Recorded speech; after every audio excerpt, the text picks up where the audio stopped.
زین نے جب اپنا بیگ اٹھایا تو آئزہ نے دیوانہ وار اس کا ہاتھ تھام لیا، جس کی گرفت میں ایک عجیب سی لرزش تھی۔ سسکیاں لیتے ہوئے آئزہ نے منت کی، زین، کیا یہ برسوں کی رفاقت، یہ گھر اور ہمارا بچہ، سب کچھ ایک ڈائری کے چند لفظوں کے آگے ہار جائے گا؟ کیا ہماری محبت اس قابل بھی نہ تھی کہ تم مجھے ایک موقع دیتے؟ زین نے سرد اور بے حس نظروں سے اسے دیکھتے ہوئے اپنا ہاتھ چھڑایا اور ٹھنڈے لہجے میں کہا، آئزہ، محبت اور قید میں بہت فرق ہوتا ہے۔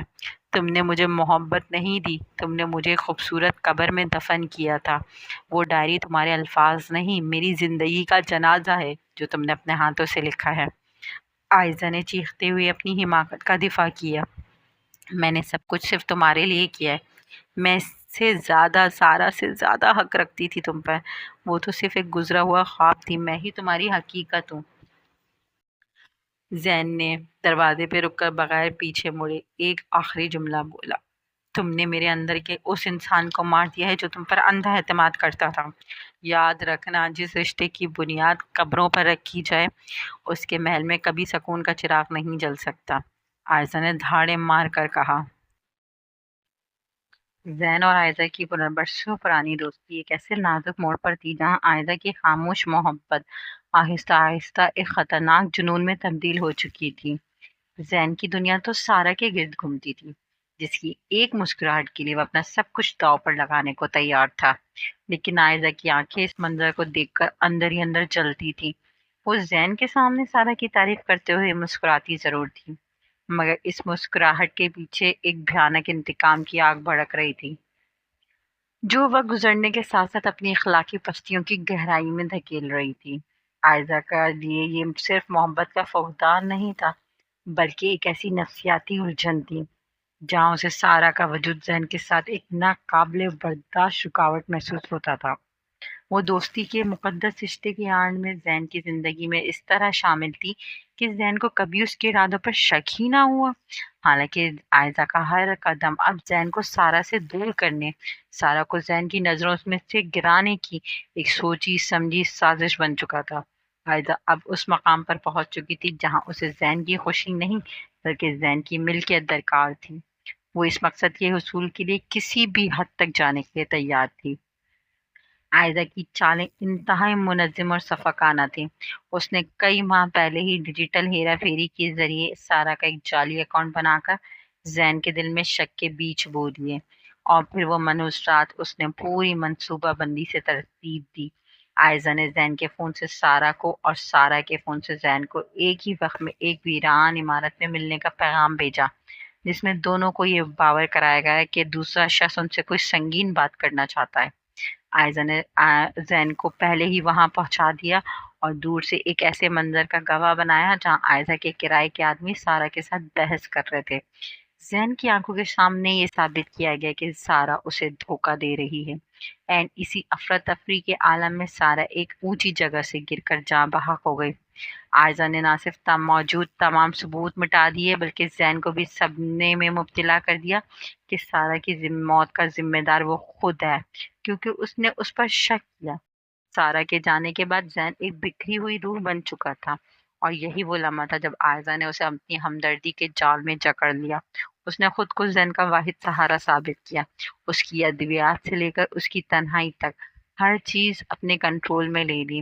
عائزہ نے بڑی مہارت سے زین کے ذہن میں سارا کے بارے میں محبت کو نفرت اور پچھتاوے میں بدل دیا، اور اس کے فون سے تمام سچائی پر مبنی چیٹس اور شواہد ڈیلیٹ کر دیے تاکہ زین کو کبھی حقیقت کا ادراک ہی نہ ہو سکے۔ اس طرح عائزہ نے نہ صرف اپنے حریف کو راستے سے ہٹایا بلکہ زین کی قوت فیصلہ اور اس کی یادداشت کو بھی اپنی قید میں کر لیا، جس کے بعد زین اب ایک ایسا کٹ پتلی کردار بن چکا تھا جو مکمل طور پر عائزہ کی مرضی اور اس کی بنائی ہوئی جھوٹی حقیقت کے تابع تھا۔ بکھرے ہوئے زین کو اپنے جذباتی سہارے کے جال میں جکڑ کر عائزہ نے اسے شادی کے رشتے میں تو باندھ لیا، لیکن یہ فتح اس کے لیے سکون کا باعث نہ بن سکی۔ زین کے لیے یہ شادی محبت نہیں بلکہ تنہائی اور دکھ سے بچنے کا ایک ذریعہ تھی۔ عائزہ کا ہر عمل، اس کی بے پناہ دیکھ بھال اور قربت، زین کے دل میں سارا کی یادوں کو مٹانے کے بجائے اسے مزید گہرا کر دیتا تھا۔ وقت کا پہیہ گھوما، ان کے گھر میں ایک معصوم بچے کی آمد ہوئی، جس کے بارے میں عائزہ کو امید تھی کہ یہ یہ رشتہ ان کے درمیان مضبوطی لائے گا، مگر حقیقت تو اس کے برعکس نکلی۔ زین اپنے بچے کی آنکھوں میں جب بھی دیکھتا تو اسے سارہ کی جھلک دکھائی دیتی، اور وہ بچہ عائزہ کے لیے اس کے گناہوں کا ایک جیتا جاگتا ثبوت بن گیا، جو ہر لمحہ اس کی مکاری کی یاد دلاتا۔ عائزہ کی روح اب ایک ایسی اذیت میں گرفتار تھی جہاں اسے زین کے گھر میں رہ کر بھی ہمیشہ ایک اجنبی ہونے کا احساس رہتا۔ اسے ہر وقت یہ خوف کھائے جاتا تھا کہ زین اس کے دل کی ویران گلیوں میں اب بھی سارہ کا بسیرا ہے۔ زین اکثر تنہائی میں سارہ کی یادوں کے حصار میں گم ہو کر رہ جاتا۔ عائزہ نے زین کے جسم پر تو اختیار حاصل کر لیا تھا، مگر اس کی روح تک پہنچنے میں مکمل طور پر ناکام رہی۔ وہ اب ایک ایسے عالیشان گھر میں قید تھی جہاں باہر سے سب کچھ پرسکون دکھائی دیتا تھا، لیکن اندر سے وہ اپنی ہی زمین کی قید میں گھٹ رہی تھی۔